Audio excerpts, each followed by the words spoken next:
Thank you, Leader of the Opposition. Now I'd like to invite the Deputy Prime Minister to the podium.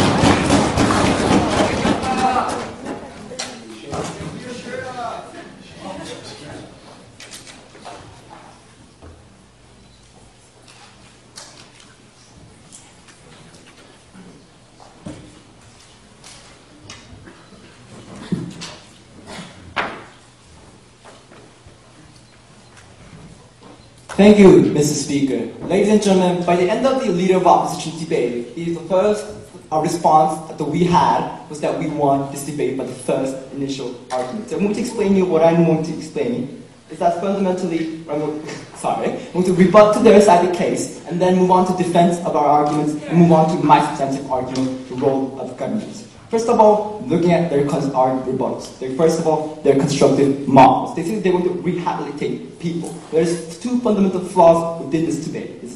Number one, they say they don't only treat people aftermath. There's no absolute mechanism for them to prevent people from getting into new markets and new addictions, ladies and gentlemen. And also at the same time, it goes contradicting their own points, because he said it's a freedom of action is that you don't harm others. If it's freedom of action is so important, why are you guys trying to help people? Because they know that freedom of action to the individual itself is somewhat harmful. They conceded to that fact, so that's a contradiction. And also, second point of rebuttal, this is multiple number of IDs. Most fundamentally, with the concept of addiction, ladies and gentlemen, isn't about having multiple games A, B, and C, and D. It's that you get obsessed to a single game, ladies and gentlemen. We're talking about games that are particularly addictive, like Lineage, like World of Warcraft, which most of the majority of man has got addicted to it at least once. Sit down. We believe that fundamentally addiction to fun. The concept of fun only applies when you actually play one game with that. So don't talk about multiple IDs. That's out of this debate at all. Third point about their freedom of action. No, thank you, sir. They say as long as you don't harm others, that you already have inherent right to do whatever you want. Then please prove it to us how something similar like suicide, that doesn't necessarily harm others, should be illegalized. First thing. Second, we do have the harms others. We told you clear examples. The babies die, and the innocent women will be killed and stabbed by a middle school player. Their response was saying, extreme. Then what are we talking about in today's day? Then what is the proposition side fundamentally trying to prevent? They're trying to narrow down this case, somehow make it all of our evidence extreme. Because that's the reality. That's what you should focus on, rather than on their side of the house. Fourth, this is the concept of economy. How Koreans PC방 will lose out and people will go out of business. That's a ridiculous argument for them to ever talk about, because the governments need to act upon the moral boundaries when the companies have businesses. We shouldn't let companies arbitrarily or randomly ramble around places and have profits out of it. Sir. I will take Kishan. So you're basically saying that the government has the right to do whatever it wants with the companies if it has a moral basis? We believe that particularly if the social harms exist in status quo, where governments can need to protect their need. If government does not have a social status quo or dire need, why are we debating about this motion in the first place?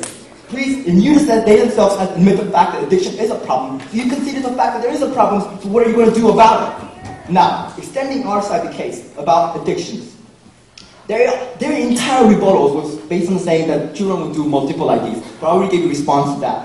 Let me give you a further extension of the case. If you see the video display terminal syndrome, the children are easily, especially although even adults, get easily addicted to the online games and social alternate sites. So therefore, the physical loss is pain gives a certain status quo. Their idea of rehabilitation does not work. Fundamentally, it's easy and cheaply accessible to these people.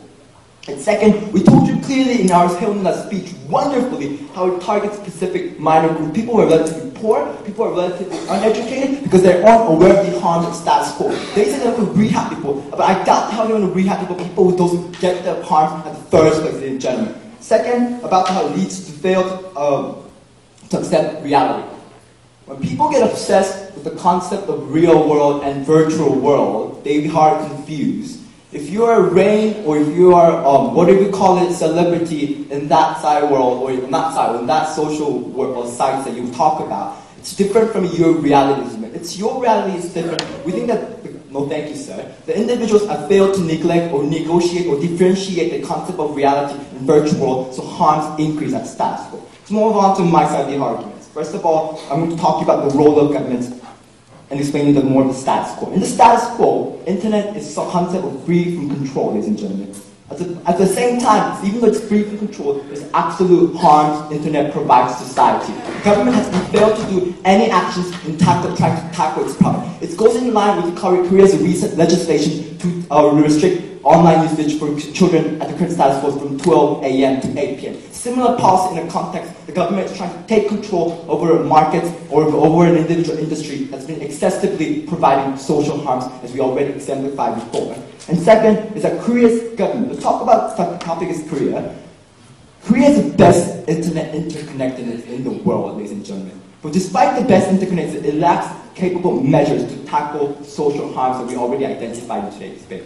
By having this policy, ladies and gentlemen, the goal of the government to fundamentally be upon preventing an individual from vulnerable dangers, ladies and gentlemen. It should regulate on neglected corporations that make excessively addictions and allow children and poor people to access. We fundamentally believe that this side of the house, well, it's hard.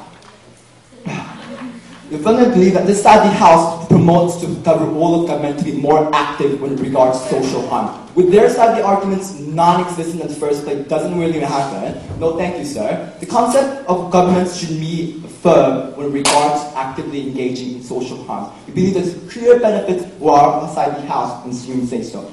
Now, fundamentally, the importance of today's debate should be rendered upon the concept of addiction, whether online gaming is addicted or not. They conceded that it is addictive. So, we have to consider two things, Mr. Speaker. A, how do we prevent people from getting addicted? How do we get vulnerable groups from getting addicted? B, what to do with vulnerable people who are already addicted? Our side of the house tackles both of the problems because we gave you clear reasons how the people will not be able to access, therefore they have no other option but to choose other options. Their side of the house saying that we have to do rehabilitation, which already gave enough example why it doesn't work. Because they give enough time, they give a chance for people to still access regardless of their rehabilitation of that internet games in general. It's fundamentally two differences. And the concept we should focus upon whether the government has legitimacy over to take or control the government sector or industrial sector that provides harm. Our side of the house says yes to that answer, and I've been waiting 5 years for this grand finals, and I'm going to take champion with it.